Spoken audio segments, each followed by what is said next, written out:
She just came back from Key West because my cousin got married down there. So she flew back on Monday and ended up in the hospital Monday night.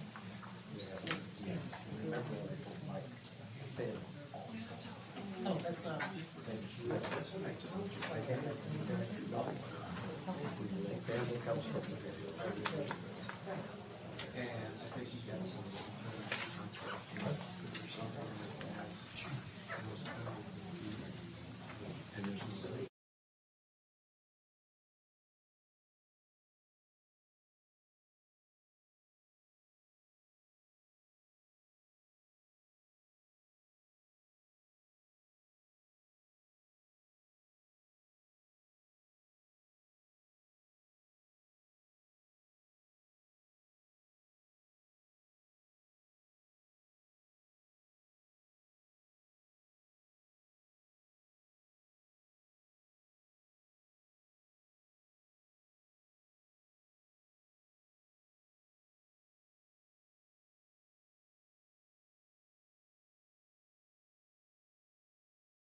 Accidents happen when you least expect them. If you're ever in one, remember 3 simple steps. Check for injuries. Call the police. Then call Cataldo's Collision. Because Cataldo's Collision isn't just any body shop. They're auto body specialists. At Cataldo's Collision, they work for you, not the insurance company. From certified technicians to pickup and delivery service, they use modern technology to get you back on the road fast, with your car restored to like new. Cataldo's Collision in DuBois. When it matters most, they do magic.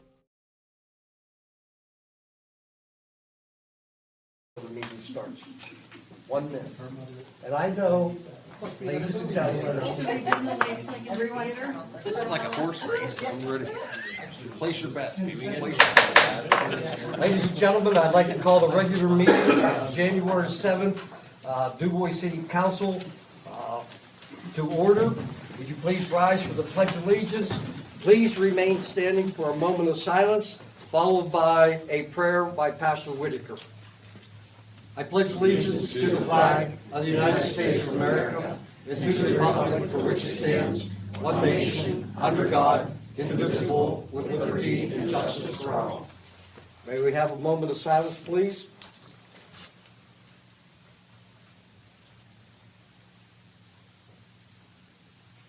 Pastor Whitaker. Father, we just thank you as we come here today in the very first of our meetings to discuss the business of the new city. I pray that you'll give us wisdom, that you will guide and direct.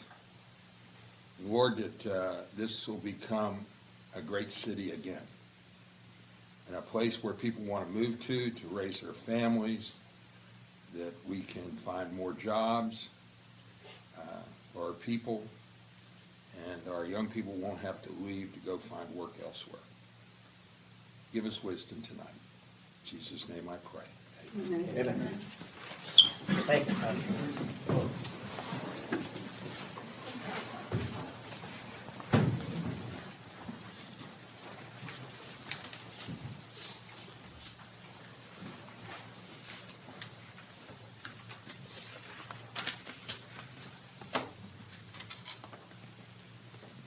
Dave, you and Lori would like to speak at those? Yeah, I want to speak. Lori? Okay, thank you. Ladies and gentlemen, we'll open the meeting with announcements. The first announcement that I have. Roll call. Oh, roll call, thank you. Beers. Here. DeRouche. Here. Malika. Here. Petrillo. Here. Sullivan. Here. Whitaker. Here. Abbott. Here. Thank you. I see we have our police chief, we have our fire chief, we have Zach, we have Scott, our interim management team, Ben and Lisa. Thank you. Ladies and gentlemen in the audience, thank you and welcome to our meeting. At this time, we do have some announcements. The first announcement is, per resolution that we passed the other night, all speakers will be limited to 3 minutes. Our Secretary Corby will have a yellow card. When she raises it, you're at the 2.5 minute mark. Please try to wrap up your comments, come to a conclusion. At the 3 minute mark, I will gavel you. Don't get mad at me.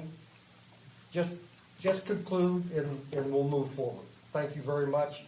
I appreciate that. And please be respectful of all the people in the room. Thank you. Our next announcement, we do have some board vacancies. Zoning board hearing, 3 and 2 alternates. Building Code Board of Appeals, 3. Property Maintenance Board of Appeals, 3. Recreation Authority, 5. And Parking Authority, 5. If anybody wishes to apply, Ben. Yeah, just a couple quick announcements about that. The Recreation Authority, as far as I can tell, was a board that they drafted an ordinance for, but maybe never passed. Either way, we see value in creating it, so if the board doesn't mind, I'd like to pursue making that formalized. And then, of course, advertise for positions. But if anyone's interested in being involved in that, let us know. On the Parking Authority, it seems like it's not necessary. It exists on paper and it owns at least one asset. kind of like to, if the board doesn't mind, just dissolve it and take the parking lot that's in its name and put in the regular city's name rather than the parking authority. So we could refill that we could fill those 5 positions, or we could just dissolve it. It's kind of up to the board. I don't really see any value in it. I'm not sure if anyone else does. Could we have that as a motion for our next meeting, or would you like that on the agenda tonight? If the board's ready to make a decision on that, you could decide now, but Any problems putting it on the agenda tonight? I'll make that motion that we dissolve the parking authority. I'll second it. okay. All those in favor signify by saying aye. Aye. Aye, passed. How about Recreation Authority, Ben, one more time, do you think that is necessary? We would like to see the Recreation Authority. But Staff. it's not a committee yet. Okay. Yeah, it's a board that may have been an authority, but it's not currently registered with the DCD, so I'd like to move forward with creating it. No action needed, just if you have any objection, then say it now, otherwise I'll start working on it. Thank you, I appreciate that. Under correspondence, we received a fire department letter, pen safe agreement, tax collection hours, beautification committee report, and letter requests from the generalization L and LLC. Any questions on that? A couple of quick things. I don't know if you wanted to let the fire chief explain his letter real quick. I call on Fire Chief Joe Mitchell. Would you like to explain your letter, please? Yeah, on Monday night, we had a regular reorganizational meeting of the DuBois Volunteer Fire Department. With such, we reviewed some of the plans that had been implemented or suggested through our subcommittees. And one of those was the start of an apparatus liquidation, getting rid of some of the additional assets that we no longer need within the department because they have aged out, or there's multiple of duplicates at this point. With that, we are seeking permission to sell, at this point in time, 3 pieces of apparatus. Eventually, we, through this year and maybe into early next year, probably an additional 4 pieces of apparatus. With that, the fire department did undergo a change in their leadership structure. Previously, the Sandy Township had 2 department chiefs, and the city of DuBois had 3 department chiefs. We combined to have 5 department chiefs, but no company chiefs anymore. With that, we were able to bring into the new department 3 chiefs' vehicles, leaving 2 of the elected fire chiefs driving their own personal vehicles. So the department asked that we be allowed to utilize the funds that we had in our capital reserves from before to purchase 2 new chief's vehicles, and then hopefully the money that we get from selling the apparatus that are on the table with your permission to sell could go back and help offset those costs. Any comments from the board? If this is not something you guys want to address tonight, we fully understand you're still in the middle of your budget planning.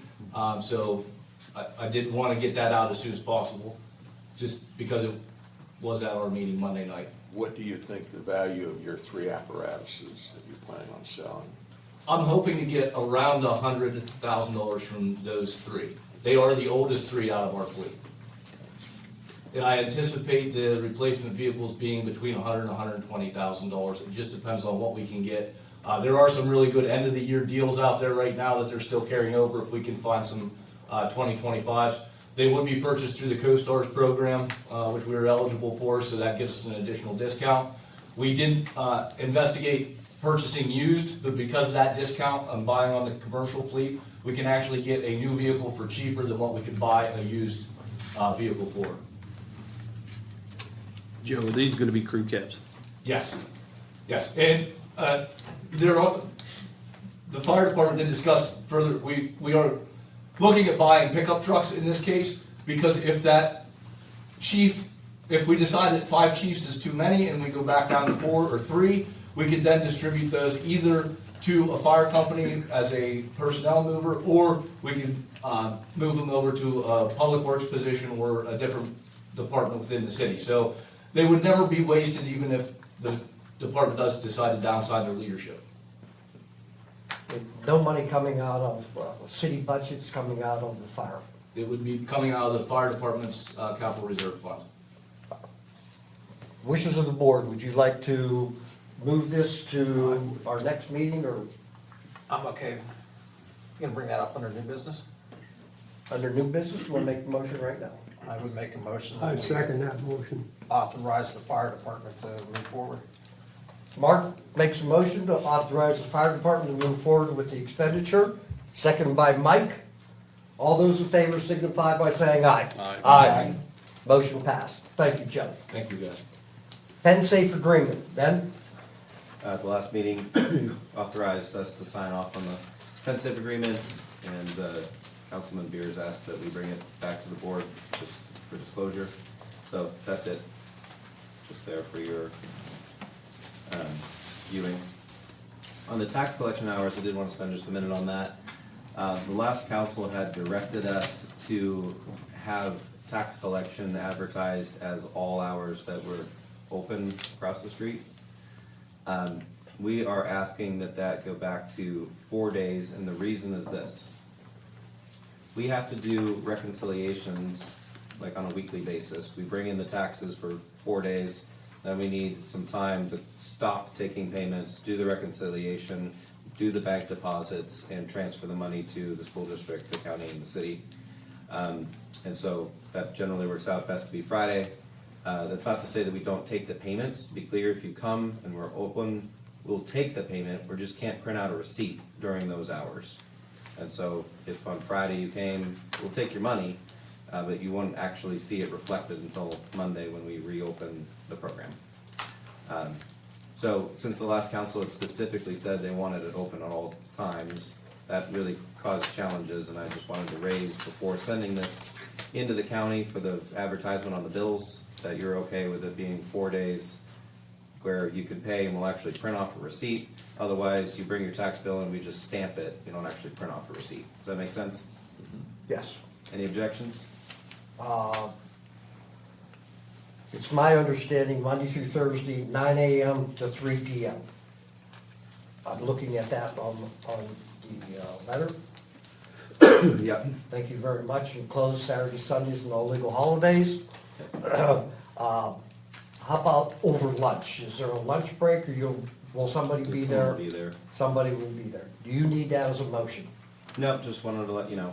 Thank you very much. Any comments by the board? I do have a comment. I had two people talk to me about they had paid their tax bill when it was out and didn't get recorded or something, and now they're being threatened with their name ending up in the paper and delinquent. Did we get that resolved? Do you know? May I speak to that? Yes, sure. I want somebody to. So I did speak to the Tax Claim Bureau about these scenarios, because we've had several over the past week. And they said that they won't know what is being returned by the Sandy Township tax collector until the 15th. And so after the 15th, they will be able to resolve these situations in their office. And so I wrote a letter for us to hand out, email. The tax claim office asked people come after February 1st to resolve those issues. No one's gonna lose their home or anything like that. They'll have to take their canceled checks and their tax documents to the tax claim office after February 1st. That's over in Okay. Clearfield. Yeah, at the courthouse. Thank you, Lisa. Thank you very much. Let's get rid of. Next was the beautification committee.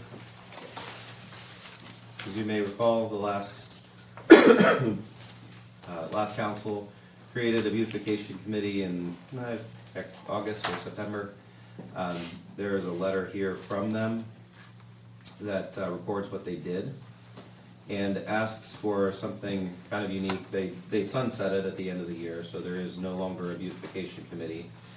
They realize that a lot of the work that they want to do is less about shrubbery and beautification and trees and that kind of thing, and more things like reclamation of Sandy Lick and also reclamation of mines and that kind of thing, as well as planting wildflowers and that kind of thing up by I-80 and so forth, so a little bit broader than kind of they were initially directed.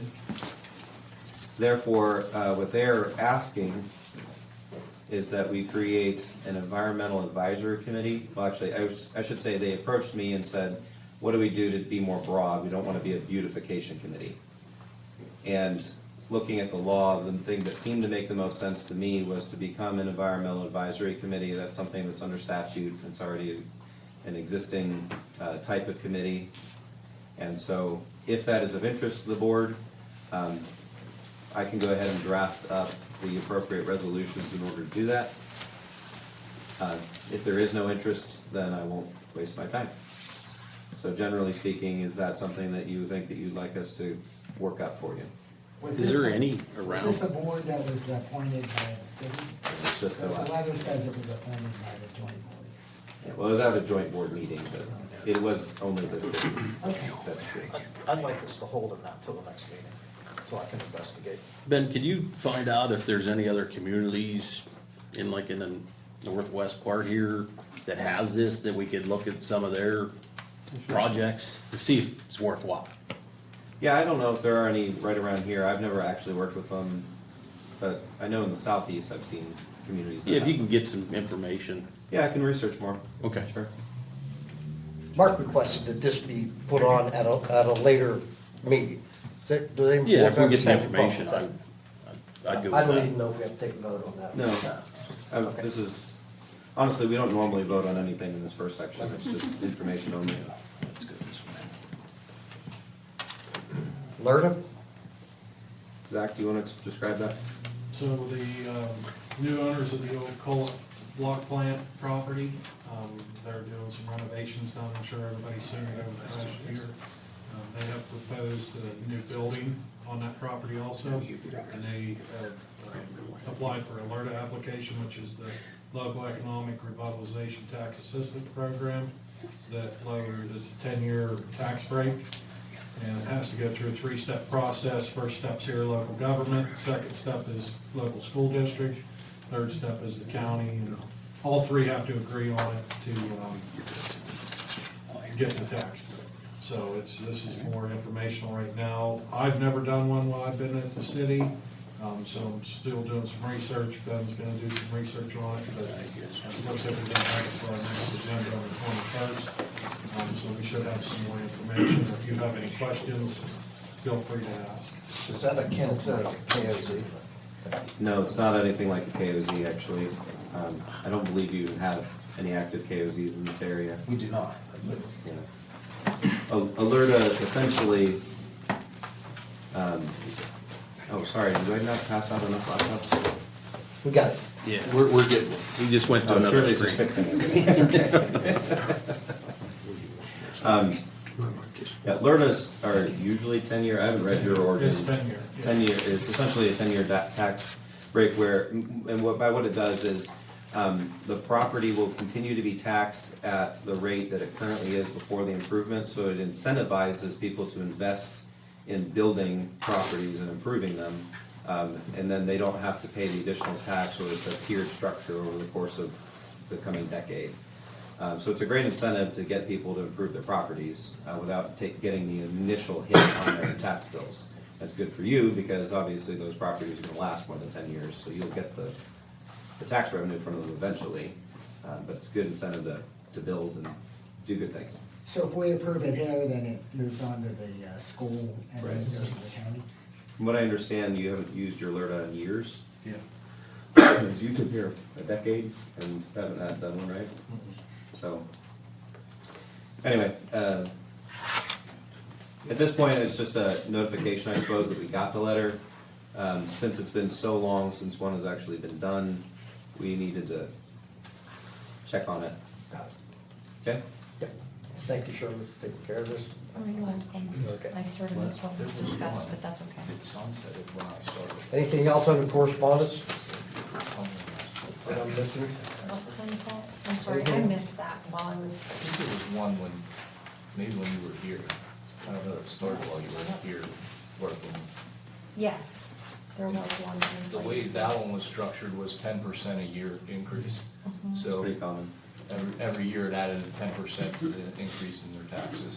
Yes. I know it sunsetted when I Yeah, first but started. it was, Yes. yes. Thank you for clarifying that, Joe. Appreciate No that. problem. Thank you, Charlotte, for doing that. Moving on to public comments on the agenda items. Dave Lombardo, you are gonna be our guinea pig for our 3-minute time. Is it 3 minutes each? Okay. Yes, sir, per resolution. 3 minutes? 3 minutes of agenda. Per topic. Per Per topic. topic? No, 3 minutes. No, 3 minutes per topic. Per topic? Oh, Okay? How many topics do you have, sir? Well, I got 4. One is congratulations to all of you. That's one. And Barry and Shirley. That's my topic. Okay. All right. Ready? On your mark, get set, go. Okay, a lot of this is, I'm gonna lump it together, is all on the budget information. I was under the understanding that Monday's meeting, the board, 5 of you, so the majority, made a proposal to open the budget that was passed in December. And when I read this, and it's probably more of Ben's question, it looked like the draft budget was the same when I clicked on it, correct? And then when I went to the resolution, it was showing millage. It almost made it sound like you're gonna vote on it tonight. Are you gonna vote on it tonight? I don't know if they're gonna vote on it tonight. Well, the millage was 13.75, I thought it was 14.75. I don't believe it's ever been 14.75. So you're saying that is correct then, that was the original, was 13. Yeah, my notes, it said 14. And then, something on the rest, well, I guess what I'm gonna say is, I hope you guys do open it, look at it. I did give everybody a spreadsheet, I was looking at some stuff just off the top there, and I was hoping you would look at that, but I only addressed certain issues, there's a lot of other stuff like maintenance and everything else, and you can dig into it, and I found like 3.35 I could possibly reduce. And then on the salaries, I was a little bit, it looked like there was a consultant in there. There was somebody for like $90 an hour, it's a public record and stuff. So, Sean, yeah. Sean, yeah. Yeah, Sean, so if that's a consultant, or are they an employee, aren't we consulting those type of folks, so we don't have to pay the unemployment insurance and stuff like that? I was just, it seemed strange, I thought that, why would we be bringing someone in as a temporary employee like that? Something you might want to look at and look at that. So, in other words, tonight you're going to vote and affirm whether or not you're going to open the draft budget and the resolution on the millage, and then the pay schedule kind of deal. That's, They've voted to open the budget, and at this meeting, they're going to tell us what they want to change. okay, so it'll be a big, and then it goes, the process would be, if they changed anything, and I hope you do, and lower it, if you changed anything, then there's so many days it has to be out to the public. On the 21st, they'll need to actually vote to authorize the publication, and then they'll do that. It'll be open for 20 days, and then they'll need to finally vote on it again in whenever the February meeting is. Okay, so then my comment on that agenda item is I hope you guys open it and take a hard look and try and get that millage, like I said, down to something. And over the next few years, if you have to raise it, raise it. Thank you. Thank you for staying within your time limit, Dave. And thank you for the kind words about Monday, that was very nice. Yes. Lori Corcoran. First, congratulations. I do have a question. I was going through the budget, there's quite a few pages there. It's my understanding that you collected some timber revenue. How much exactly did you collect? Because I couldn't find it, that total anywhere within the budget, going through all the 27 pages of it. We budgeted $150,000 in the general fund to collect in 2026 and $150,000 in the water fund. Okay. And then there's a 10% commission in an expense line item for each. Okay, so can you explain to me why we're gonna put $150,000 in the water fund? Because I don't understand that. The reason that they went with the water fund is to use some of the dollars to help take care of the watershed and the maintenance that's required. Okay, well, isn't that normally paid by the users? people who utilize the, if I don't have a clear understanding. Of please the let me know. watershed? Yeah. The people that use the watershed? Yeah, aren't there, I mean, is that part of the public works where, I mean, that's part of your water bill, your sewer bill, things like that, the people who utilize those lines? Am I misunderstanding something? I think Scott could explain that a little bit more, he's on that committee. Because if I don't have a clear understanding. please No, let me know. partially it is, I mean, you have that, but the water fund out of the users is paid for mostly the treatment. They started all this early. Guess they're in a mood to get going. Guess so.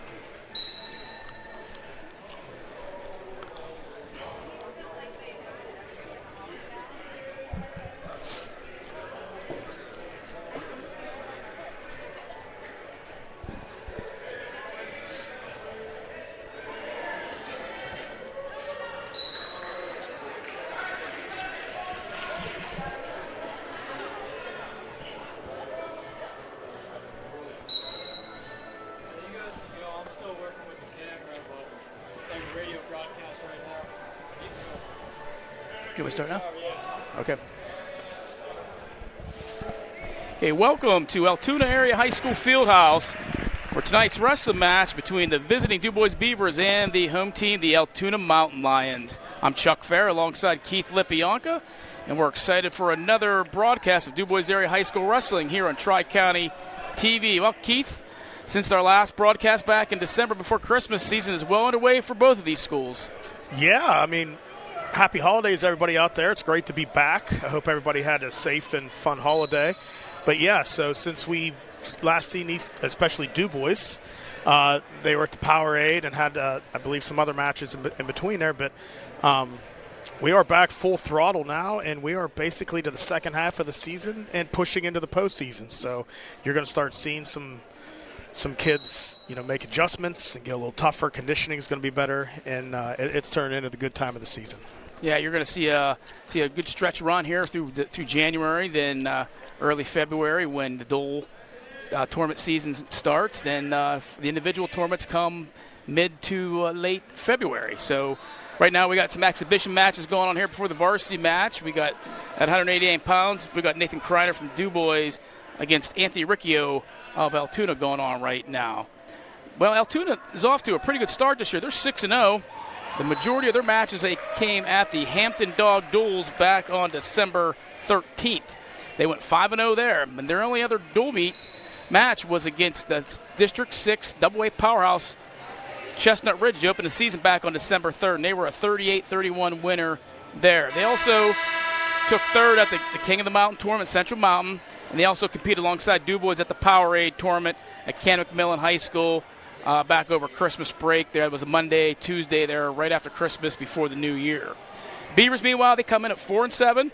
They're coming off winning the District 9 Wrestling League Championships this past Saturday. It's a new tournament that was added a couple years ago for the new league. The Beavers won that tournament. In the process, they crowned 3 individual champions and landed 2 others in the finals. And this will be the Beavers' first dual meet, as we mentioned, since their 47-27 win at Punxsutawney on December 18th.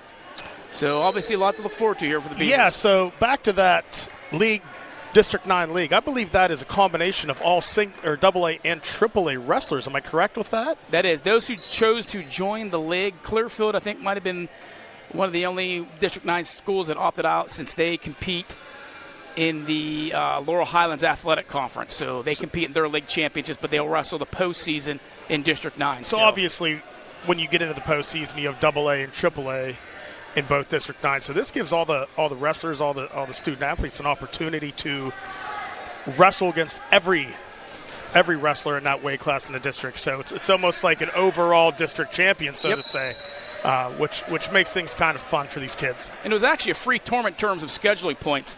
Back when I was AD at DuBois a couple years back, we just, group ADs got together and decided to form this league and do this championship. And if you're doing a league championship as such, these tournaments don't count against your scheduling points. So it gives all the kids, I think, some of our kids go as many as 4 matches. So and others have spent a lot of meaningful time on creating forms. That's great for you guys because that means that, first of all, we can cut down on foot traffic and allow people to get access to so many of the forms directly off the website, fill them out, complete them. It'll save a lot of time, and all those records will be kept digitally. Along with that, we would love to get online tax payments. So again, we can cut down on foot traffic. People have the convenience of just paying their taxes online and so forth. Rec plan, Joe, I guess that's you. Yeah, we were awarded a DCNR grant that will come in and look at the recreational assets that the city has and offer us. We can kind of guide them on what we would like that plan to be focused on. I think discussing with the management team, that would be income producing activities and events that we currently are missing out on, that we believe we're missing out on. We believe that the recreational assets we have right now should be better income generators and less of an expense on your budget. So that's the focus that we're gonna give them. We just got the electronic signature signed this week, so I look forward to moving on that this coming year. A typical grant cycle, or typical project cycle on that is about 10 to 14 months, so sometime by the end of this year, we should have a comprehensive plan on what that looks like. So all those things are kind of in motion. The next one I do want your feedback on, and that would be setting up one or more business improvement districts or commercial improvement districts. The theme you might be seeing in all of this is we've heard you when there's been concerns about the significant tax increases and such. And what we're trying to do is essentially be a little bit more strategic in who pays for, like, basically the people that benefit from something should be the ones that pay for it. And those of you, I don't know, out in the sticks in the township, with the former township, are not having to pay the burden for, something downtown. So one of those examples would be setting up a business improvement district in the core. It didn't matter so much when the city was the one that was, like, everyone in the city basically benefited, but now that you're so much bigger and, one of the tools that you could use would be setting up business improvement districts. And what that is a fee for a certain, it is based on the property values, but it's for a specific area.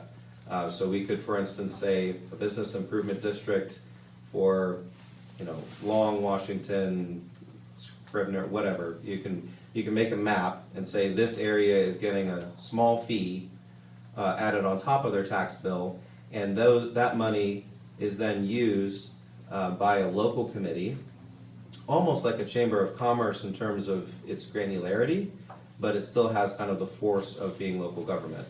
And thus, those funds would be used for improvements in that district, such as curb cuts, lighting, new street lights, signage, wayfinding, that kind of thing. That it would be narrowly used for that district to improve the businesses in that district. So is there interest in pursuing a plan like that? One head nod. Yeah, I think so. Okay, and so the downtown business improvement district makes the most sense to me. Do you also want to explore something like a commercial district, like out on Beeline or something? Okay, who should I work with in order to narrow that potential scope? Seeing Shirley's Can we head comment nod. on that? A lot of the commercial is in the township. Right. And you want to focus on the downtown, less people. And I don't think you ought to just bypass that, whether it's the Beeline, whether it's the mall, whether it's even the town square in Treasure Lake. I believe it's all merchants, and they all should have the same privilege, so at least look where they Look broadly. cooperate at. Absolutely. Okay. Yeah, and Ben, that's something else I'll be able to help you out with as well.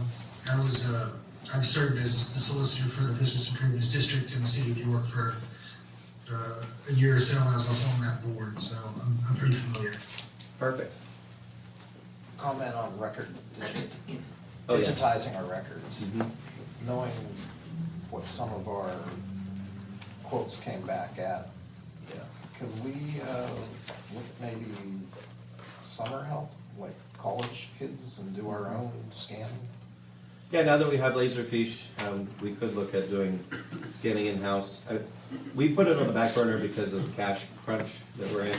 It was just not the highest priority by far, but I could see having summer help. I mean, we're gonna need a scanner anyways going forward, right? Would you agree with that, Zach? Oh, yeah. I mean, all these maps we sign every meeting, we should be scanning those, right? Yeah. Okay. Yeah, we can certainly. Getting back to the business district, so if I had a business in a designated area, then I'd automatically have to pay more as far as the fund, If your business is in the map, then yes, it would be assessed a minor fee, a small so fee. it's a minor, something that people aren't gonna, like, stand up and say, what the heck's going on here? Well, first of all, there's a big public process by which you set up a business improvement district. And actually, if we were to propose one, then the public, not just the general public, but the businesses that are within the bounds of that proposed district have the opportunity to essentially vote it down. So if it did seem like it was burdensome to them and they are not seeing the value, then they just have to send a letter, and I believe, Jason, it's 40%? If 40% of the businesses within that district object, then it actually fails. Okay. Yeah, I'm not sure the number offhand, but we can definitely look at that. We'll continue to pursue researching that anyway. You know, it's a long process. We just did one for a township in Lancaster County, and it ended up being like a year-long process. So this is not the last time you'd hear of it. There's many public meetings and such that would be required to set one up. But again, could potentially create a lot of value for those that are in the district, and ultimately prevent those that are not benefiting it from having to pay for it. Otherwise, those are often services that the city is still providing. It's just everyone's bearing the cost of it rather than those that are directly benefiting from it. One thing that we would like to propose is being a convener of the local, of the other surrounding municipalities, and work together on collective purchasing and that sort of thing through a council of governments.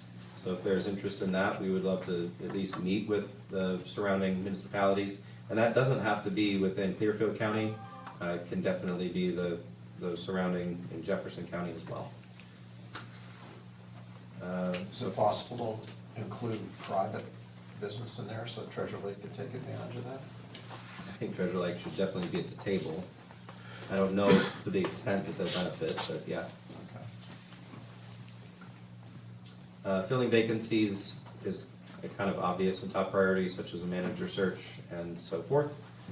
And then one of the other things that we'd like to propose working on is a reverse 911 or some sort of notification system so that we can blast out text messages and calls to residents about things like weather alerts, water line breakages and that sort of thing, so that they're not just relying on the local news or something, or worse, DuBois Live or whatever on Facebook.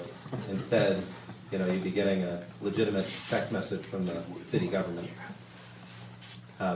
Those can be somewhat pricey. We might be able to find a grant for it, but either way, if there's interest in at least pursuing it, I figured we could get some estimates. Is that in Scott's budget? Well, it's emergency, so Chris is willing to help me out on that, a 50-50 split. So. Okay.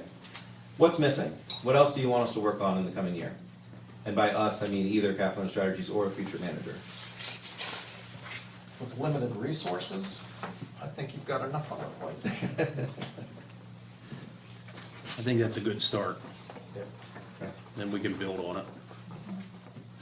Actually, that's a good point. One thing that I wanted to say, one of the values of this, there's a lot of values of writing this down. And I'm not saying you have to vote on it necessarily, but one of the great values is that it's kind of an agreement between management and the council. So that first of all, you can hold the manager accountable to say, these are the things that we expect you to work on and give us regular updates on over the coming year. Essentially, it's like a performance evaluation. It's a built-in performance evaluation. But the flip side is that if you guys come up with, all these individual ideas of things that you want us to work on, we can kind of then push back and say, hang on, our plate is full. You guys didn't kind of commission us to do this, and so can that be a 2027 project, for instance? And so it's kind of a two-way agreement. So we'll type this up, I guess, a little, and then the next meeting, again, I'm not saying you have to vote on it per se, but we would like to have some sort of an agreement that this is what we're planning on working on in 2026. And it will help too in your manager search, because you'll have a work plan on what you expect them to be able to accomplish. Sound good? Good. That's all I was looking for. Good. Thank you very much, Ben. Any questions on that? Ben had handwriting 101 in school, I can see that. We're going to, Back me up, Joe, some of that's yours. was that Joe? That's a mix.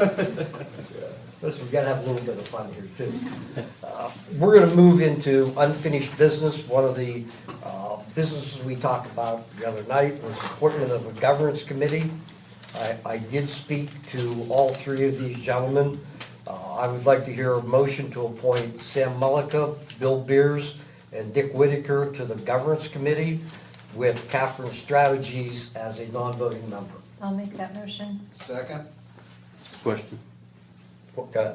I brought up on Monday to put a couple citizens at large. Pardon me? I brought up about putting citizens on from the community. Right. And we were looking at that. No more than 3. That's why it's back on the agenda, yeah. So you actually did vote on those 3 apparently. Yeah. I forgot that until Corby reminded me earlier today. But yes, that's why it's back on is, are there citizens that you would like to have on that committee as well? Can we put that on our website and see what response we get for next meeting? That's what I asked them on Monday. Yeah. Your suit was too tight. Didn't remember.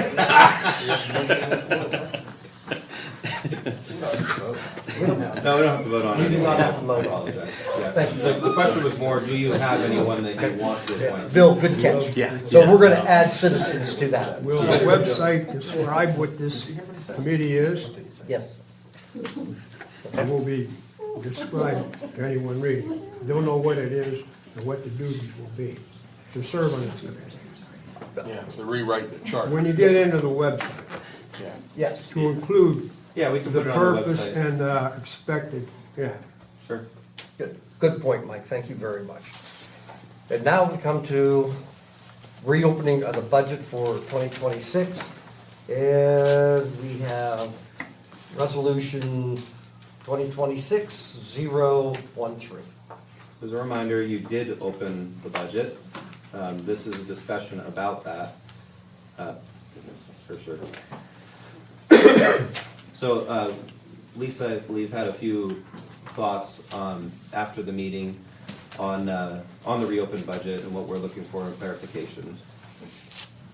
So, while no budget is ever painless, I do want to tell you that this one has been put together really responsibly and not without a lot of time, effort, energy, thought into every single detail.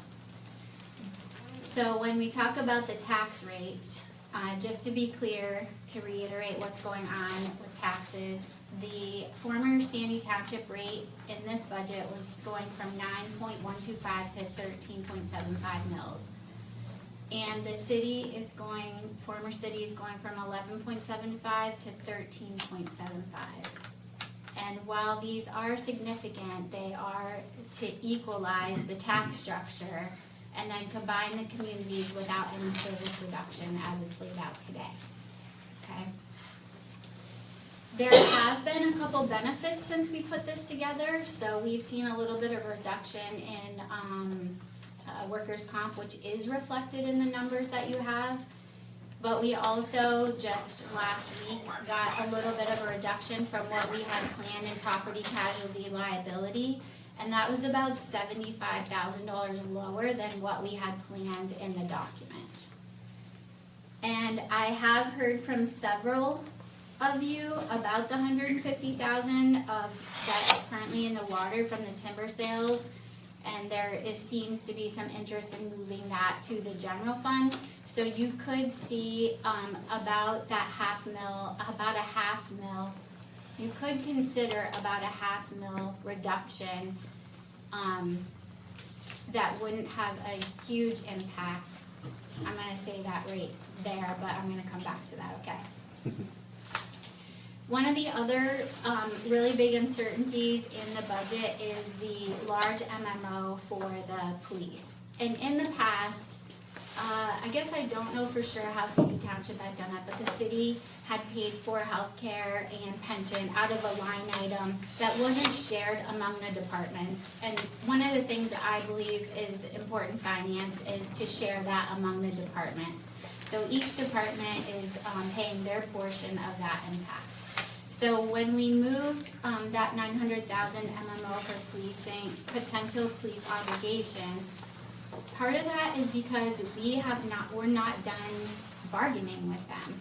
And in that bargaining, we know that there's a really large impact if in bargaining, we went to one or the other's full pension, Sandy Township's current pension, because of the years of service and the age requirement. The actuarial understanding of what would happen to the MMO is really significant. So we don't want to lower that number without knowing where we land, because it would be very bad. It would be a really big hit, okay?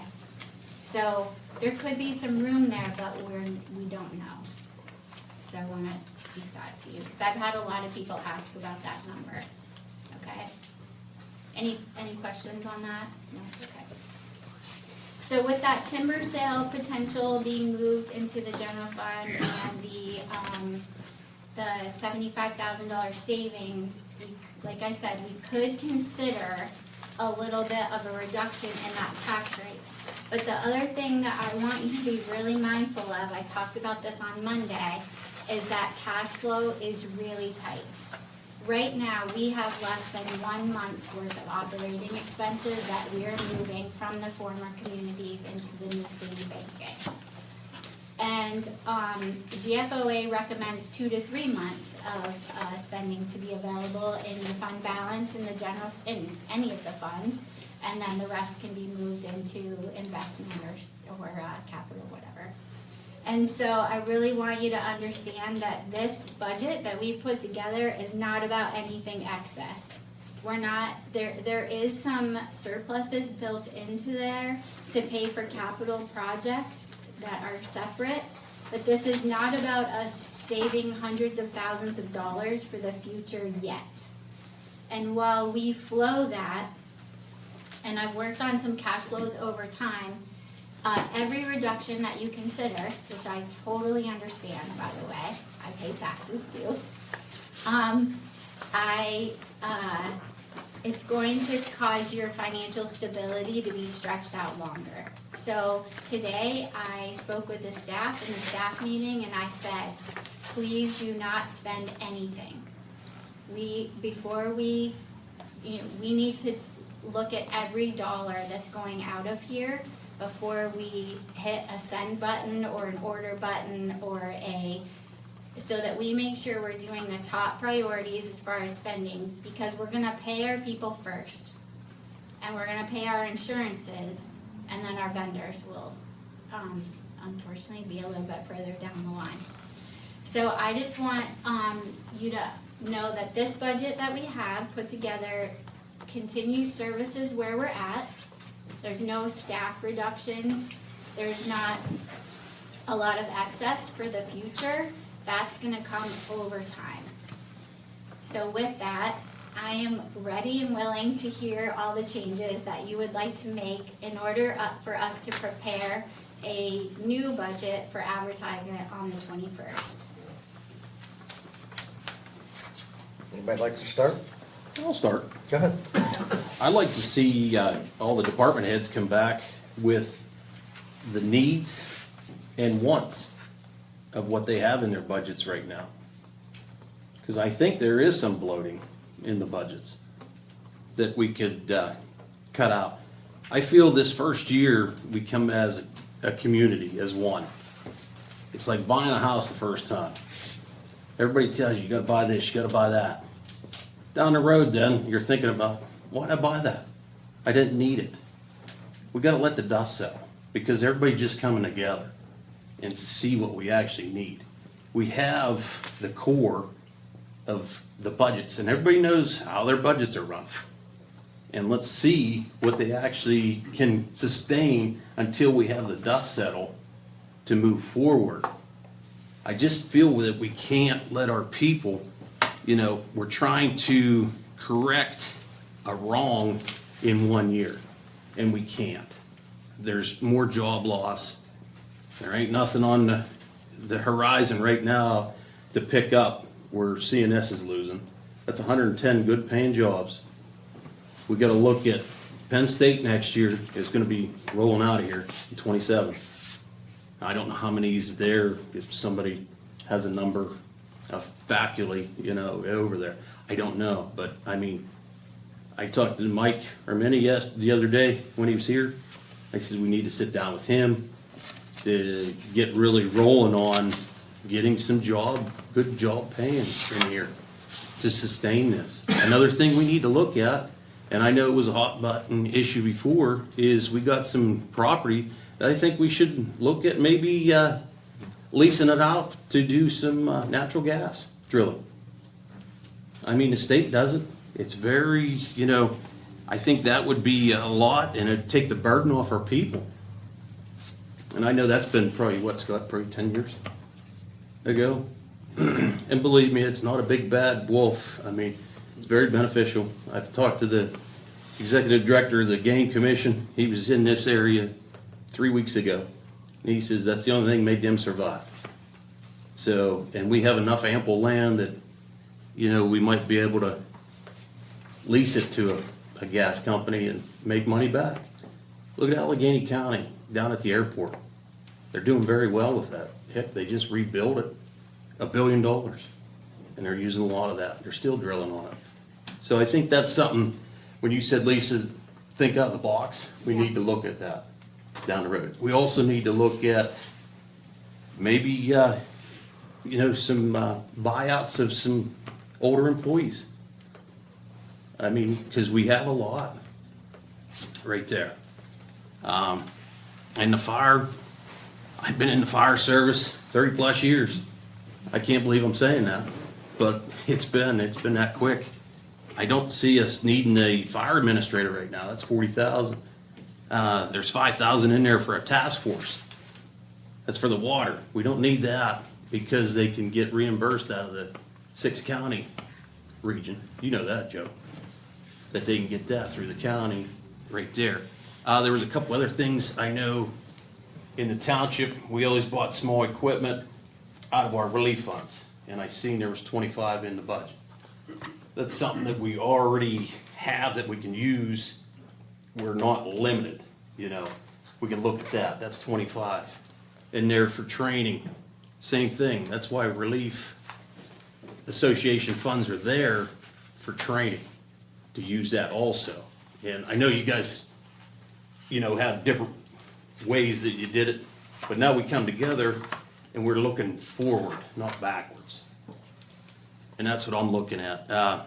Police department, you know me, Chris, we've been dealing with budgets over the years. I still can't believe 142,000 on overtime. I think that's just bloated, big time. With that, your CapEx for some things for this year, can we push it off for another year? Some of the cars, more buying of cars and that. There's just things I'd like to see that what you need to sustain to run us efficiently, and your little caveats in the side that might be able to, we'll push them down the road here to see where we're gonna be, so we don't overburden. Because believe me, we got another 2.5 mills from our county, and that's already done. And you got the school district coming up. When's it due, Scott? May, June? I think so, yeah. And I'll guarantee they're gonna be raising. That's a big hit for our community. So I won't take any more, Barry. Thank you, Bill. Mike? I'm not prepared. Working back today, I put some numbers together, but I really don't want to discuss them now. I'm not deep into it. Okay. Dick? It would only be confusing someone. Dick? I appreciate the job that Lisa and Ben have done on the budget. I don't agree with everything Bill said, but I do agree with some of it. It does seem like it got bloated. People ran on lowering taxes. I never understood that mantra because I just thought there's no way you can lower taxes with inflation the way it is. But it does seem like some things got really inflated. And I think having the department heads look and say, hey, we don't need this vehicle this year. We can get it next year or the year after, and we can, save some money that way. And of course, I'm for transferring the 150 into the general fund from the cutting of the trees and stuff. It would be nice to be able to spend that money out there in the watershed, but I think right now we need to spend that money lowering the tax bill a little bit for people. So. Okay, anything else, Dick? No. Sam? Well, I had a question. I investigated budgets from other places in Pennsylvania, and I had a question about our water business. And I was just wondering if anyone had a grasp of how much our water systems were. Because I've seen where places have, back in 2002 and 2010, places have sold their water system and received quite a bit of money, like 50, 60, 70, 75 million that they put in the bank. One thing, I'm not in favor of selling the water system because when you sell it, you're immediately, you're gonna probably get hit with a 25% increase in rates. But one thing we have here now is we have people that have aqua. We're probably equalized almost in rates. I'm not 100% sure about that, but I think one thing they're gonna see is probably in the future, probably DuBois rates will probably be lower if we hold on to that water. And I don't know if they'll be wondering why they have to pay more since DuBois is paying less, unless we can somehow unify the two systems maybe. And I don't know if that's a possibility or not, but I was just curious if we could possibly get a quote to see how much our water system is worth. And one thing about it is the water system's always gonna hold and become more valuable as the debt gets paid off from the new sewage system. But I know a lot of I think, was it Corey that sold their water system and got quite a bit of money? Or it was bankrupt. I don't think the city of Corey did. It was someone, I can't remember who it was, but I was just curious. Many communities that we've worked with have. I would say that most of them have come to regret it, but. Well, that's what I mean. I'm not. Councilman, and I think if you want to get, realistically, if you want to get an idea of the value of your wastewater treatment system or your sewer system, I mean, the way to do that is to do an RFP and accept bids, and you can make it clear that just because we're doing an RFP doesn't mean we're excelling it. We just want to get an idea on price. I led the team that sold the city of New York's wastewater treatment system back in 2018, and I mean, it's a large system, but we got 235 million for it, so it was a real game changer for the city because it was going to be a double-digit tax increase, and instead the city's financially secure for at least the next 10 years. Now, the total would probably be about 15 years where the city's not going to have to worry about raising taxes. There won't be an issue. So, I mean, I think if there's interest on the part of council to find out what a valuation is, the best bet is to put it out for bid and see what people come back with, because that's the best way to figure it out. Because if you just go to one entity, and we saw this when I was with the city of York, you know, we had a hometown entity that said, hey, we'll give you, I'm not going to tell you the number, but will give you a number that was significantly lower than the number we ended up getting. Because it wasn't, people will try to lowball you. They just will. It's just how it works. Mark, oh, So I I'm still sorry, have Sam. other. Okay, go ahead, yes. One thing I had, and I mentioned, was about for, in case we end up with a large tax increase, there are ways to do a rebate for people, seniors, the senior rebate program that I think Hemphill Township is presently doing to negate the rise in they recently doubled their taxes and tax millage rate, and so they came up with a plan to make it so that their senior citizens weren't going to be forced to sell their homes. So I'd like to see if we could look at that, and also, as far as the water rates are going up significantly too for the DuBois. Well, water and sewage, not so much water for former Sandy customers, but there are programs out there too for low-income users, so rental users and seniors and just general population. So if we could investigate that, but that's really not something that we'll be putting in the budget, so. Yeah, I can add it to that plan, if that's agreeable to everyone. Senior rebate program for water and sewer? Yes. Okay. I'll add that to the strategic action plan to research. Anything else, Sam? That should do it. Thank you very much. Mark? I could go along with moving all of our timber sale money to general fund. I don't believe that any of us sitting up here want to entertain the thoughts of selling our water or sewer system. So I wouldn't see any need to spin our wheels or waste money and time even getting a quote on that. But correct me if I'm wrong. I mean, once we sell that, that's income that we're never gonna get back. And I also agree with Bill. Let's ask department heads what they can cut till 27 and see where we end up millage-wise there.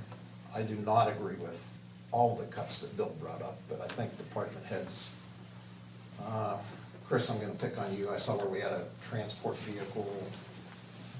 Maybe you can push that back a year, maybe get a grant for that. Pick on the fire department grant, or no, what was our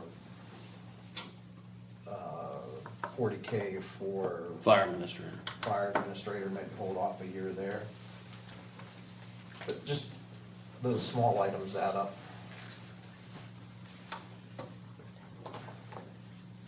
Anything else, Mark?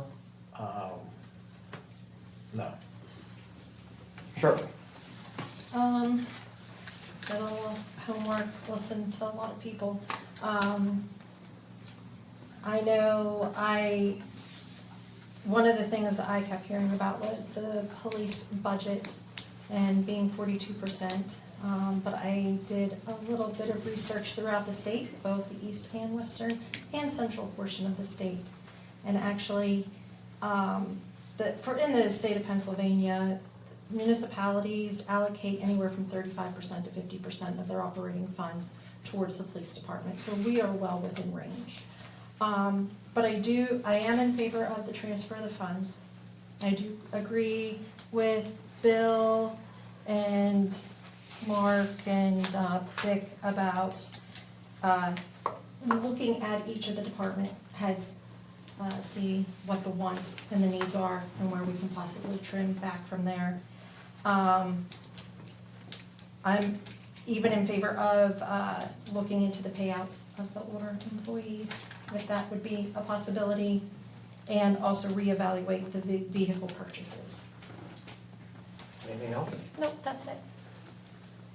I think one of my goals is to try to reduce down to 4 mills. And I do agree about the timber, returning that half.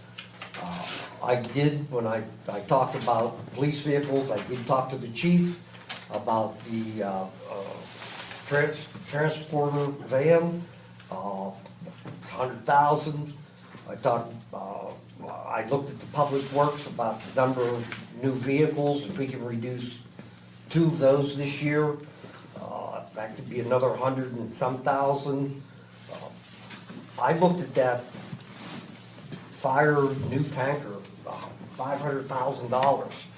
And I know I talked to the chief about this, and Joe and I had a discussion, and maybe the undercarriage can be refurbed, and that's a big chunk. That's $500,000. And we're just coming out of this highest inflation rate in the last 5 years. And, you know, we're playing makeup. That's all there is to it. And if we can get 4 mills out of this, from where we started to where we end, I think I would be happy. And I just gotta tell you, we're not gonna make 100% of the people 100% happy. No matter what we do, we have to have money to run the city. And I think each of us has given our input to Lisa and Ben, and I think that what we offer, they can take and perform their Excel strategy and come up with a number that we have talked about. Okay, you want to speak again, Mike? Yeah, I did pass on budget comments because I do not have answers to them, so. Correct. It has to be allowable, affordable before I propose it. I do want to comment. I stopped this morning, got financial statements as of the end of December. I want to look at them as I'm looking at the budget. An area of concern is, I guess they're pretty low funds to begin the year with. Extremely. And a real amount of revenue will not begin until late April. Real estate taxes.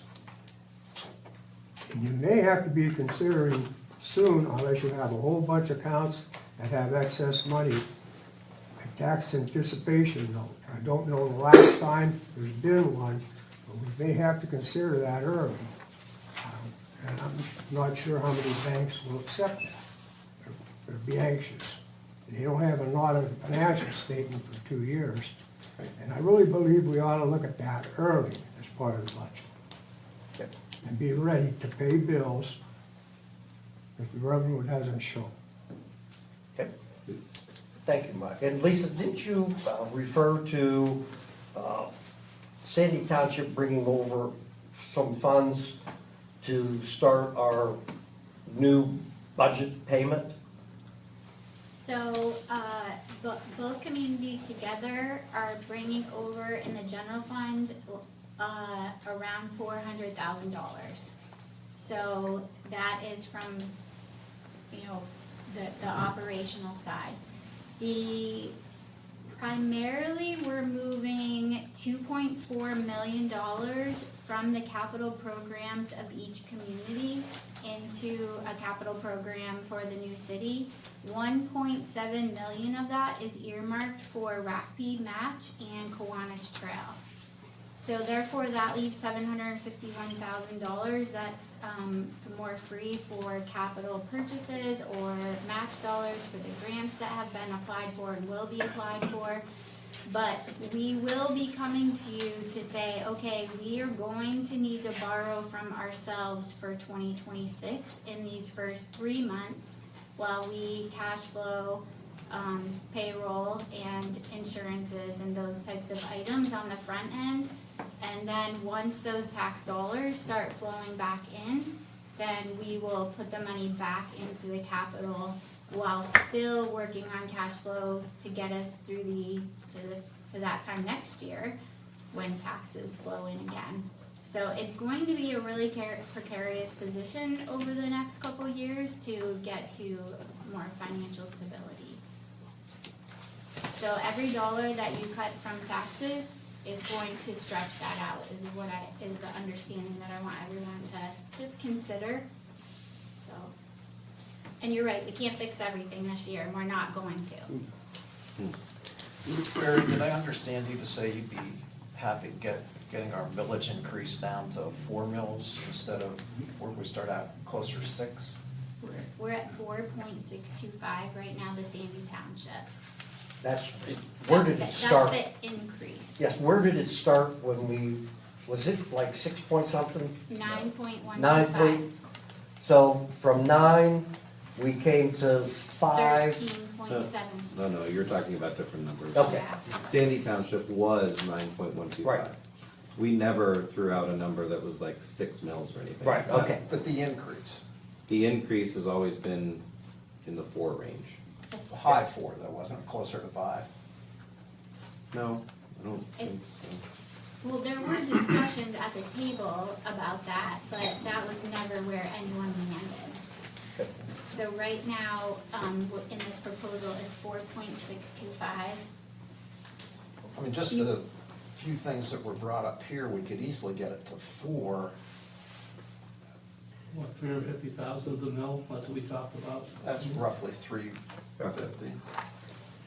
So, If we take these suggestions and you put them in your computer, my question is, do we need to have a special meeting to deal with budget as soon as maybe Monday? We will have to do that, because I'll need to talk to the department heads over the next 2 days, reflect those numbers that you're asking about.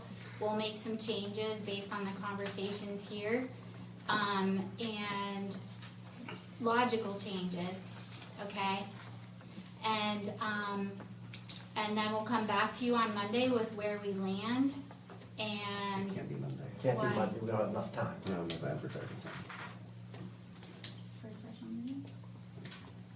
Okay, Have to be then, What is the earliest we Wednesday? can have a special meeting? We recommend Wednesday. Next Wednesday. Next Wednesday? Can I ask a question? Just say we end up at 4 mils and you got a $250,000 property. What's that in dollars and cents? We can pull that up directly.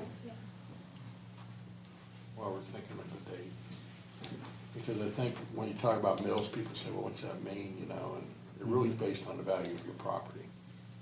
Okay, so if the value, the assessed value, you just said 250? Yeah, 250,000. Right, so- 200,000, whatever you make it, doesn't matter. So your assessed value would be some, oops.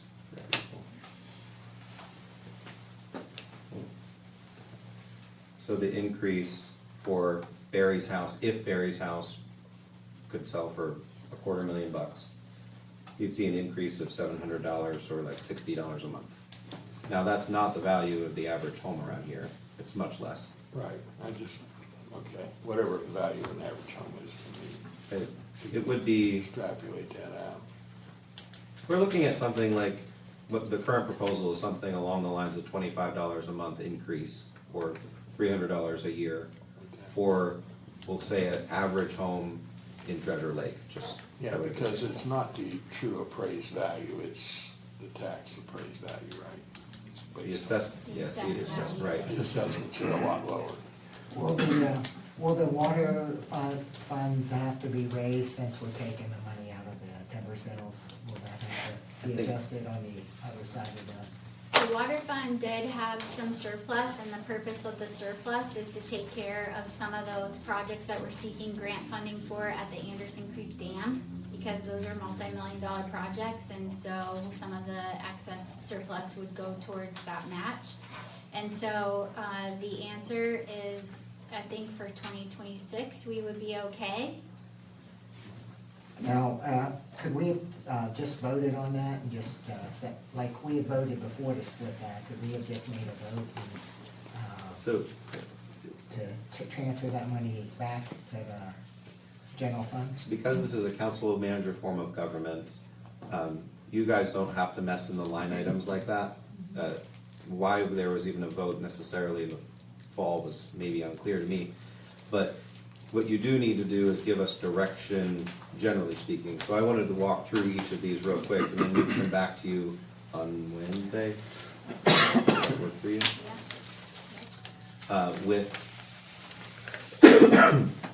With the new proposal.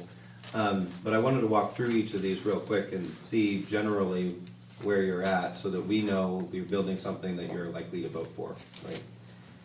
So you don't need to take a specific vote on any of these items, but I do want to kind of look at you and see yes or no nodding, so that we can go back and build something that makes sense. So I won't get into the specifics of like this vehicle or that vehicle for the police or whatever. But those are taken under advisement. The rebate for seniors will go on the strategic action plan.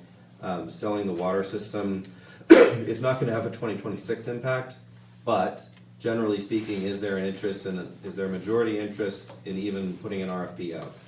No. Seeing. I wouldn't even No. look at it. Okay. 150,000 from the water fund to the general fund. Seeing universal, yes. Okay, so we'll do that. On the, the fire admin position, small equipment, the overtime and CapEx and police, and employee buyouts. Those are all things that we'll take that under advisement. And then the natural gas revenue, creative idea, probably wouldn't have a 2026 impact. We can look into it, but not gonna factor into this budget. It will help us plan for the future. Yeah. But back to the, kind of universal comment of there is some bloating or something like that. I'm not sure that that's true, but I would not say that there's bloating. What I would say is that there are things that could potentially be deferred.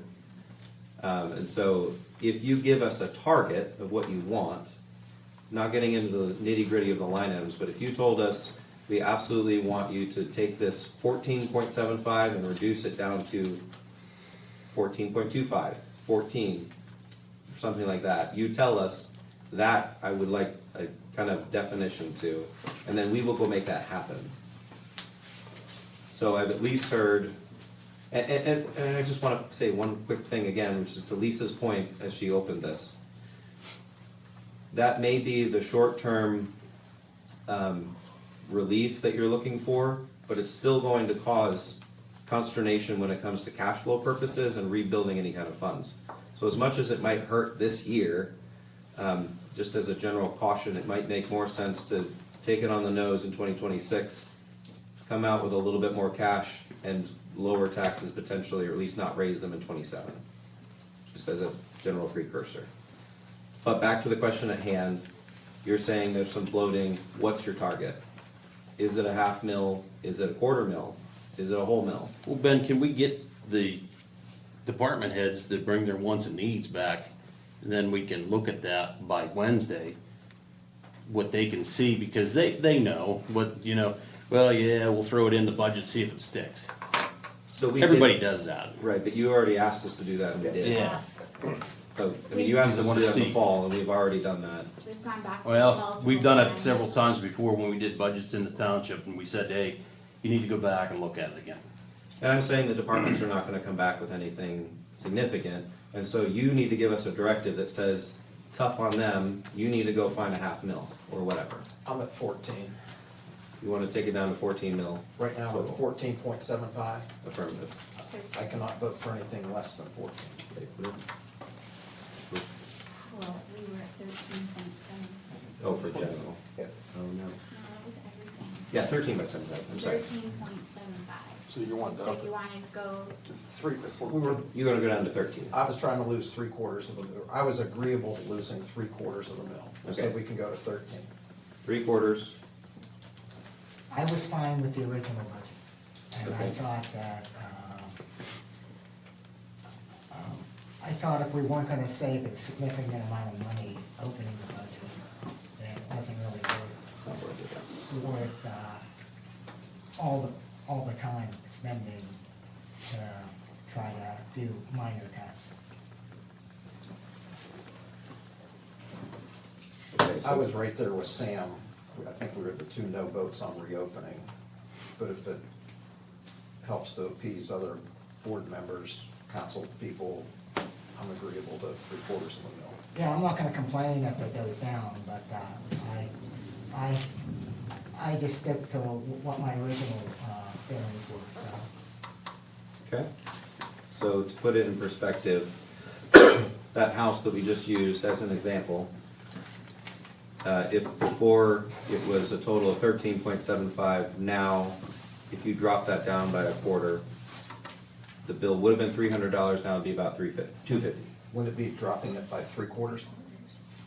That's not what I just did? No, you said 1/4. Oh. Yeah, let's just make sure I got your model correct, so. It's, oh, yeah, no, I decreased the city 0.75. Oh, okay. So that bill that would have been almost $300 would be just a little over $250 increase. At 14, right, Mark? So basically you're 13, saving 45, $50 on the average. I think one thing that we really need to look at on that tax millage is the highest mills paid is the DuBois School District. The next is Clearfield County. And it's not our fault that the county is gonna raise 2.5 mills.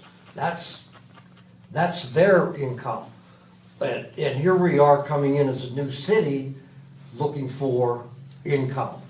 So my point is, and I did speak to Dave about this, I said, with them raising 2.5 mills, are our residents in DuBois going to Clearfield County and say, you know, exactly what you said to us, we can't afford you. And their number is going to be higher than our number. So, Well, I've been around since, in this area, well, I've been paying taxes probably since 73, 74, and my taxes have gone up every year, not every year, but from the time, if I go back then, the tax increases are just unavoidable. And they're gonna go up in the future, and if you're telling me $50, that means I don't order steak twice in 1 month. And now I'm saving the $50, and I don't think that's gonna, and if you give people a reason that they can get a rebate, that are truly in need, it's gonna be negligible as far as the tax increase goes. A rebate program wouldn't be immediate. Well, yeah, I know that, that's maybe for 2027, 2028. Okay, so 13.75, you're okay with 13, Shirley? Sorry. That's okay. Generally, where do you want to see the target tax? I'm like everybody else. I want to see the tax, not to see it increase. At the same time, I don't want to see any cuts in service or anything like that, so there is a need for the increase. I would like to see at least a mill, if we could, but obviously I understand. Again, I want one thing, but in order for the city to function, that may not be feasible. Are you then proposing 12.75 or 13, or keep it the same? 13. Okay. Bill? I don't get a sticker shock. Take down to 7. No, I've been saying this, even when we were combining, and I told our old manager this, I will not go over 2 mills. So if it's 9.25, I'll go up to 11.25. Okay. And I've always stuck with that, and I'm sticking with it. See where we're at. Okay. Mr. Figueroa? 13 be okay. I'd prefer to see 12.75 12 sounds better than 13. Okay. It always does. Me? I just want to say something that's probably going to be very unpopular, but the great big increase is not the fault of this board up here. It's the fault of the fact that they haven't raised taxes in 18 years. If they'd raised the taxes $1, $1.25 a year, nobody would have said anything, and we wouldn't be having this discussion. But I'm okay with, we're gonna lose $500,000 with just the transfer of the timber sales, right? Is that, am I right about that? Between that and Pretty other close to things, that. yeah. So I'm okay with 13 and a quarter. Okay. I'm listening to Ben, and to be quite frank with you, I had one person, and that was Dave, that stopped me and talked about, one person talked to me about the millage. Every other person I talked to said, you have to have money to run your city. You cannot get away with that. I agree wholeheartedly what Dick said. Unfortunately, we are here, and the buck stops right here at this table. So when we discuss this on Wednesday, there might be a very unpopular vote being taken. I talked to a couple people and said, hey, do you really want to kick this can down the road and then next year come up standing in front of you, sitting in front of you, having the same discussion? I hear Bill loud and clear. I hear him. And I say to Bill, are you going to go to Clearfield County and say the same thing for our DuBois residents? And that's okay if he does. They didn't give me enough time, Barry. What's that? On Monday, they ran. Yeah. You know, and that's just a fact of life. I'm not happy. I'm not happy at all. But what do? You know, we can't run our vehicles on air. You know, we got to pay our people. We got to pay our vendors. So, as much as I'm okay with 14. You're what's that? 13. You're but I'm saying if you take it to 13, look, folks, you're looking at my tax bill up there. I'm not hiding anything. If it goes to 13, you're going to see what I'm paying. I'm okay with it.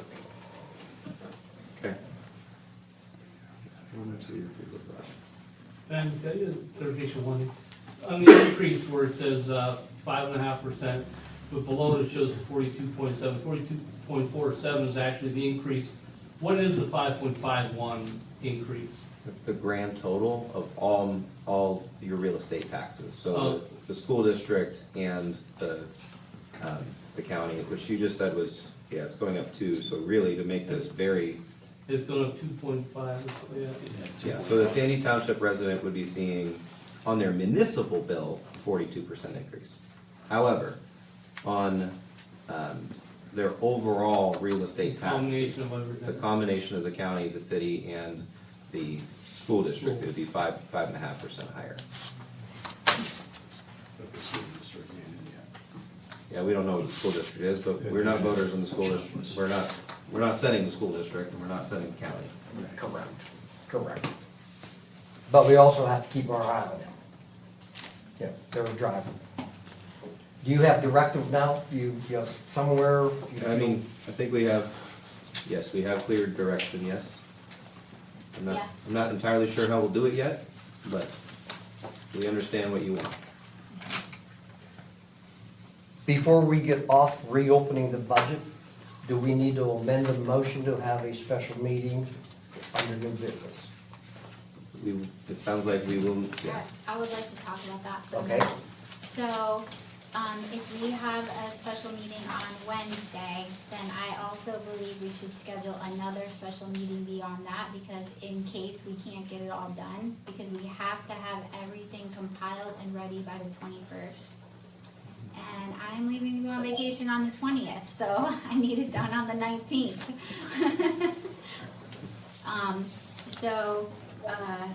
I think that I would like to see us, if we did one on Wednesday, but also schedule one for the 19th, so that we can, in case we need it. If we don't need it, then we'll cancel it.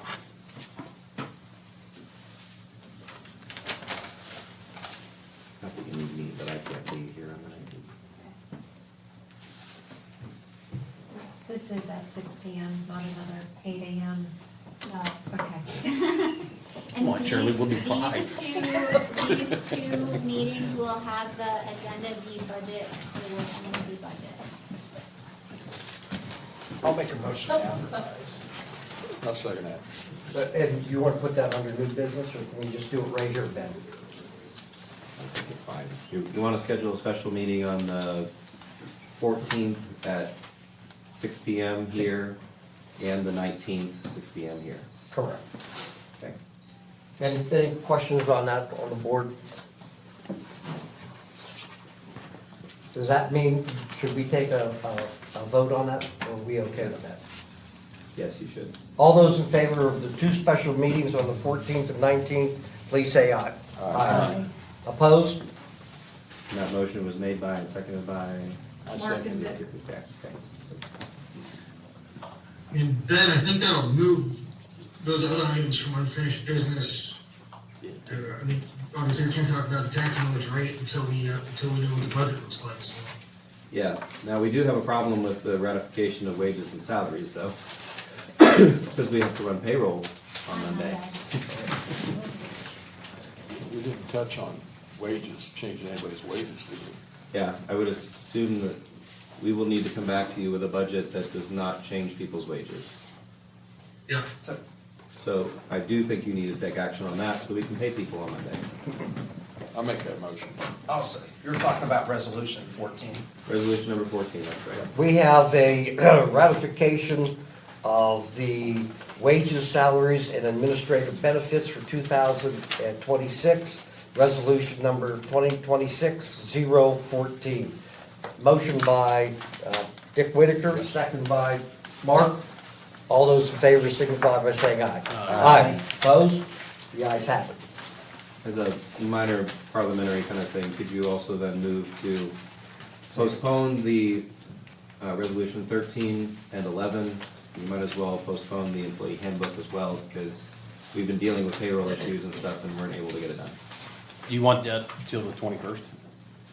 Our regular meeting? Yeah, I guess so.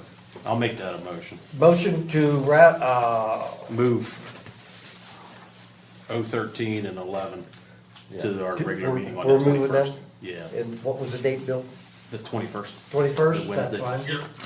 Second. Motion by Bill, second by Mark. All those in favor signify by saying aye. Aye. Ayes have it. Thank you very much. Any other unfinished business to come before the board, then the council? Thank you. Under new business, appointments of planning commission. So, your, excuse me, your packet will be slightly different than, I think the printed copy is probably different. What's on your screen would be accurate.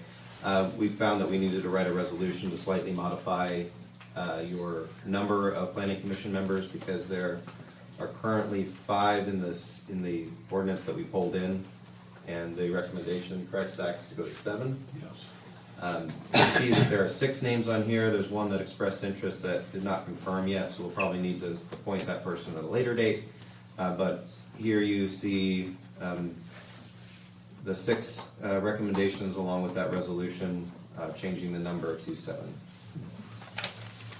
Under new business, appointments of the planning commission to add 1 new member for a grand total of 7. Sorry, just to adopt resolution 2026-20 and appoint Ed Androlonis, Dan Corbett, Ray Donati, Bob Fleck, David Volpe, and Nancy Moore at the terms listed on the. And a player to be named later. and a TBD, that's right. Thank you. Motion to resolution 2026-020. So move. Second. Mark, second by Bill. All those in favor say aye. Aye. The ayes have it. Thank you. Move to the appointment of the hospital board authority. Are we okay with those numbers? So at the last meeting, you appointed 2 members, and since then, they got back to me with 3 new names to add to that authority board.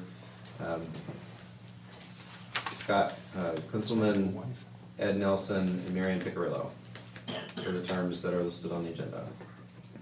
So the 3 names are in front of us, Councilman Nelson and Piccirillo is who we're naming. And that will complete the authority, That will the complete- hospital authority board. I'll make Motion that to motion. approve. Mark? Second. Second by Bill. All those in favor signify by saying aye. Aye. The ayes have it. Under the appointments to the Civil Service Board, Burns, Money Esquire, Chris Money, and Scott Frenno. Ben, any comments there? Just that, I think we alerted you that we would need to make these appointments, we didn't have the names confirmed on Monday, we now have them. So these are terms that are oddly specific, they have to serve a minimum of 2 to 4 years, so we spread them out. Really, in all of these cases, when we chose which date, it's merely to get them staggered, so that their appointments don't all come up at once again.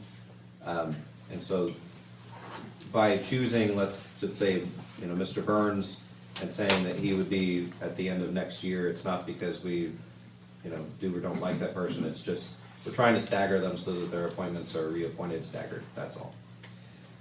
So we're looking for a motion to appoint to the Civil Service Board Rob Burns Jr., Chris Money Esquire, and Scott Frenno. Motion. Second. Motion by Mark, second by Shirley. All those in favor say aye. Aye. The ayes have it. Appointments to the Library Board. The library board, I'm gonna pull this up real quick. The reason that it is not in your packet, so to speak, is because some of their personal, like, phone numbers and emails and addresses and such are on here. So on the website, it does not appear, but they are Prudence Bickle, Danielle, oh boy. Bojelic. Bojelic, okay. I guess I've not seen that spelled, but I know it. Jean Cole, Donald Collette, Donald Kuntz, Jane McGee, Jesse Slimek, Brianne Spooner, Julie Stewart. 4 terms that are listed in your packet. Looking for a motion for the appointments to the Library Board. I'll make that motion. Shirley, Second it. second by Dick Whitaker. All those in favor signify by saying aye. Aye. Opposed? Ayes have it. Appointment to the Watershed, and the list has been pulled up, it's on the screen. Charles Allen, Robert Burns, Jim Corby, Scott Farrell, Teddy Clark. You know what? You take over, I'm coughing.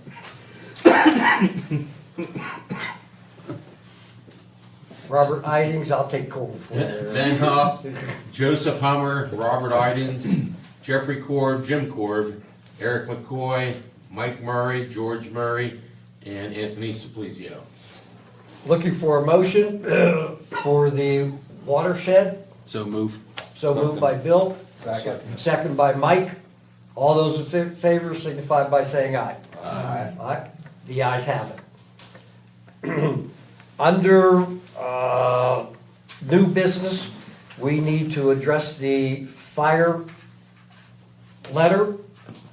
And we are going to go back and revisit that, please. The fire department letter from 2026. It'll be January 5 of 2026, requesting selling multiple apparatus and buying chief vehicles. Looking for a motion. Motion to approve. Second. Second by Mike. Bill. All those in favor? Bill. Bill. Well, Bill? Bill was the second. on that. Oh, okay, thank you very much. Mike didn't care. No. Are we okay? Yeah, we're good. Okay. We don't want to argue over a second. All those in favor signify by saying aye. Aye. Opposed? The ayes have it. Thank you very much. And Ben, ready to go to closing? Thank you very much. Public comments, I'll get my handy dandy list out. According to this list, it looks like Dave Lombardo. Thank you very much. I'll keep it, I'll kind of keep it short here. Yeah, I appreciate what you guys just did to try and get that down. Again, I'm gonna reiterate, Bill, if you look at my spreadsheet I put together, there's 3.32 mil reduction. And on the timber sales, we're talking about 300,000, but we just got a timber bid out there that was at 410,000. So I'm assuming that's for the FY26 budget, right? The one that Ken Kane came in and said the high bid was 410. So that's an extra 110,000 there. That was in 2025. We already got the check for half of that, So you got paid and spent the money already? pretty much. Oh, so there's no money to go over into next year then? Half So of you're that is- talking about another sale next year? Yes. Okay, so I misunderstood that. So anyways, that was actually put in there, so take a look at the spreadsheet and some of the stuff. There was a lot of the moving, exactly what you guys said, don't buy 5 trucks today, buy 4, or something to that effect. The other thing, and I think Lisa, you touched on it, and I brought it up at the last meeting, there was that movement of 2.4 or 2.2 million. So we got $400,000 in cash, came over from Sandy, DuBois, or whatever, just sitting there in an account that's not allocated to anything, it's just, That's the general fund that we operate out of, and we have a burn rate of about 750,000 a month. no, I know, but that, they So did it's not get, just sitting was that, there. was that revenue part of the original budget that you just put up there for, they gave us 13.75 No, million? that's just starting cash. So maybe we can look at it in terms of something. And then the 2.24 mil, you had said that some of it was already out, or $1 million. There was the one for the trail and stuff like that, it was already allocated. Yeah. I just want to make sure that we're not showing the trail as a cost in one of the centers, yet we're bringing this money over and saying, hey, we do have money that we pay for it and we're paying again.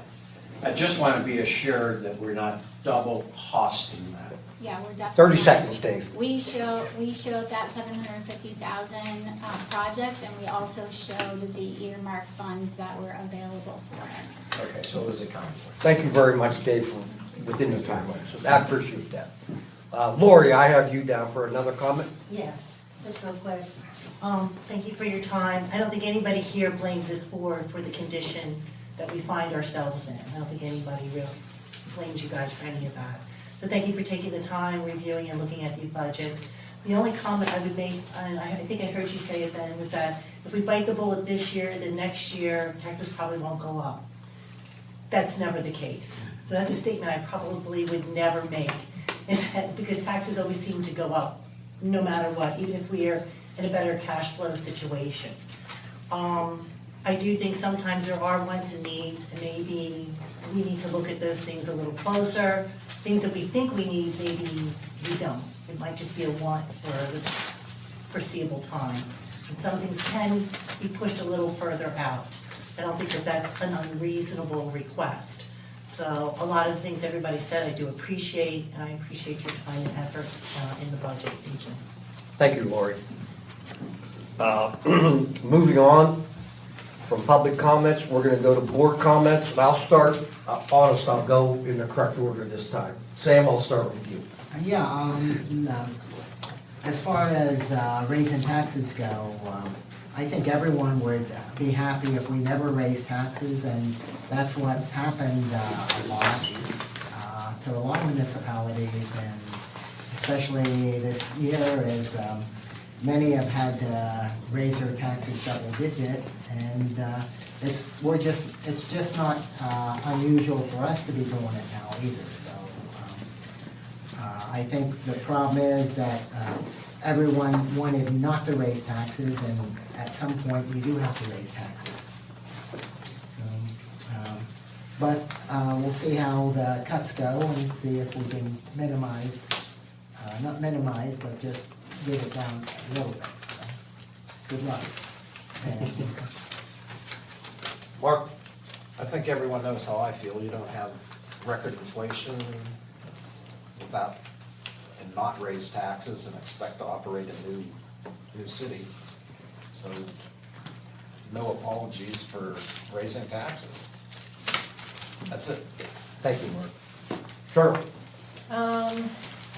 Same sentiments as the other gentleman about raising taxes and what we're faced with.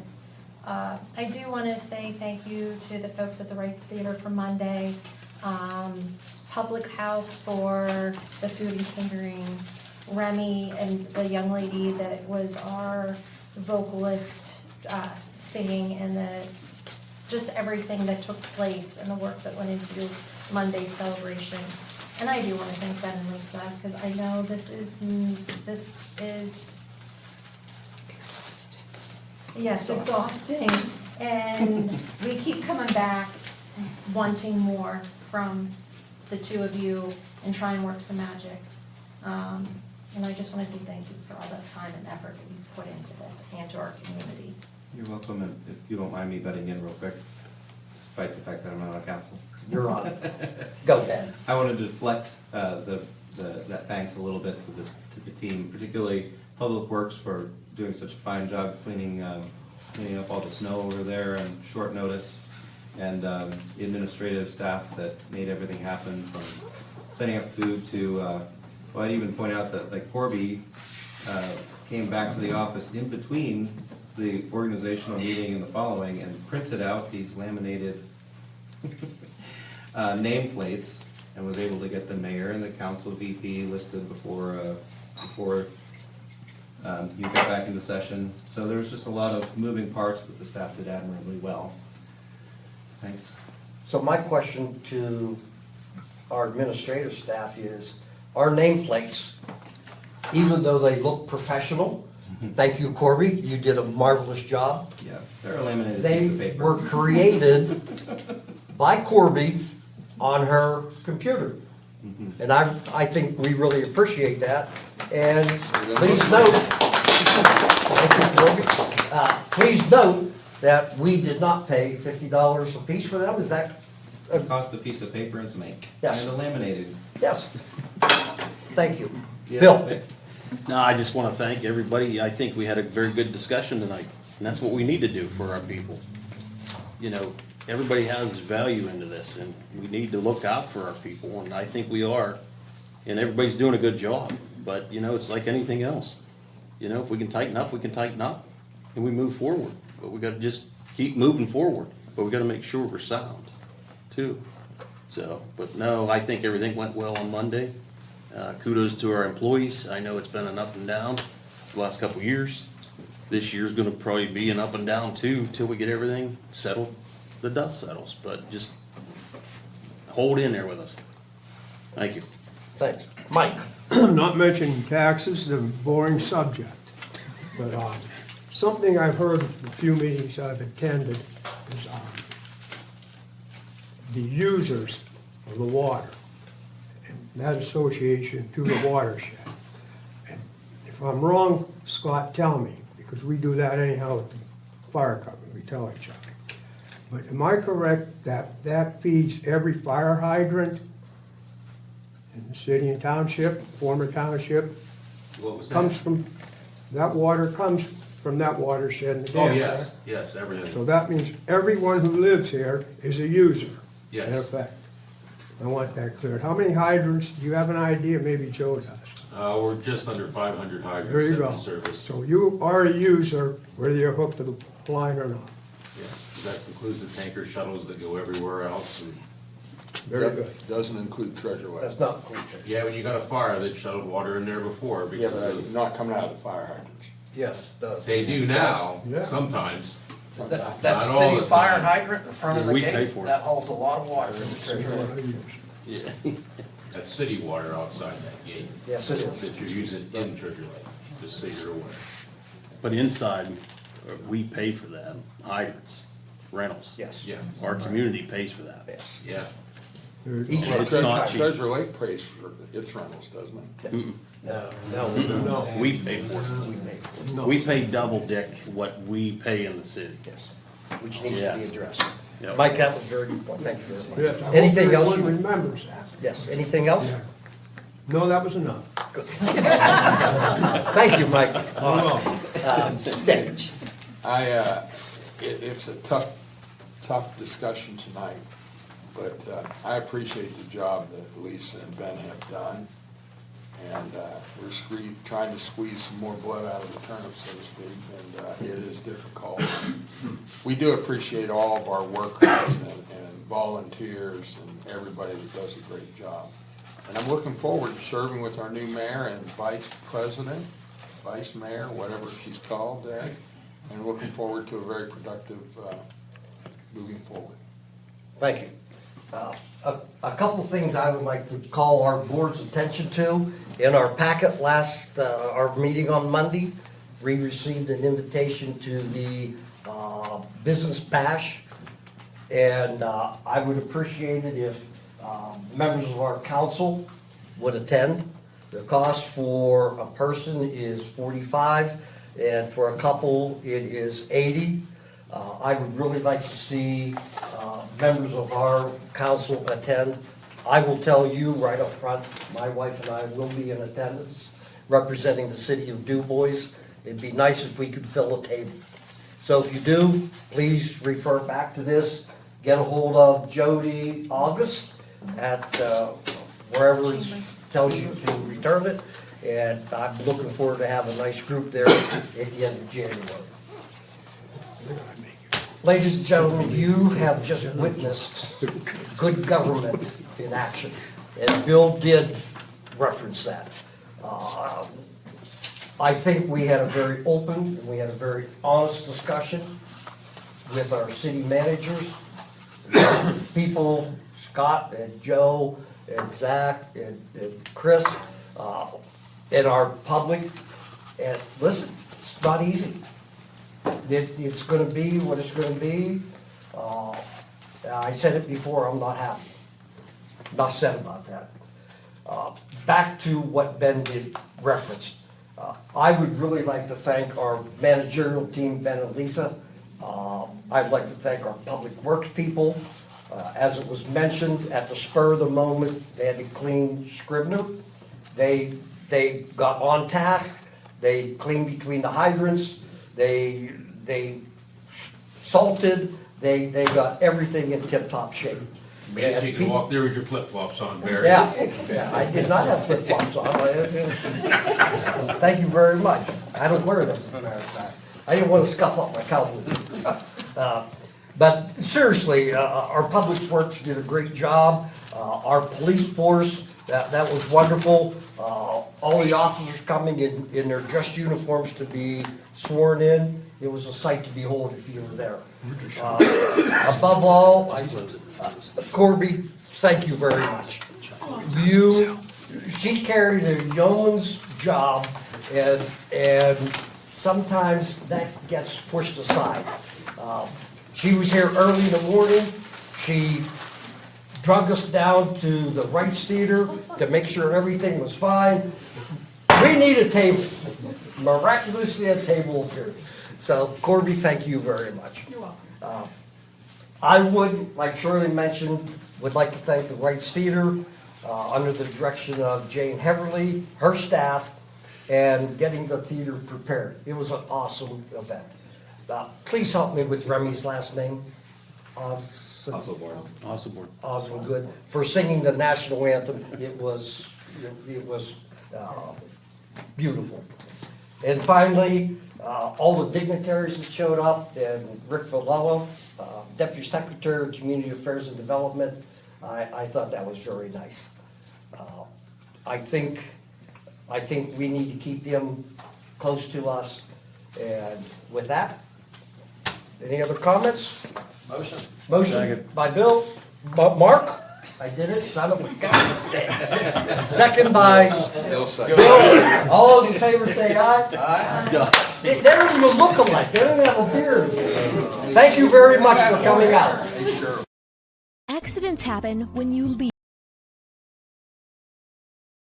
least expect them. If you're ever in one, remember 3 simple steps. Check for injuries. Call the police. Then call Cataldo's Collision. Because Cataldo's Collision isn't just any body shop. They're auto body specialists. At Cataldo's Collision, they work for you, not the insurance company. From certified technicians to pickup and delivery service, they use modern technology to get you back on the road fast, with your car restored to like new. Cataldo's Collision in DuBois. When it matters most, they do magic.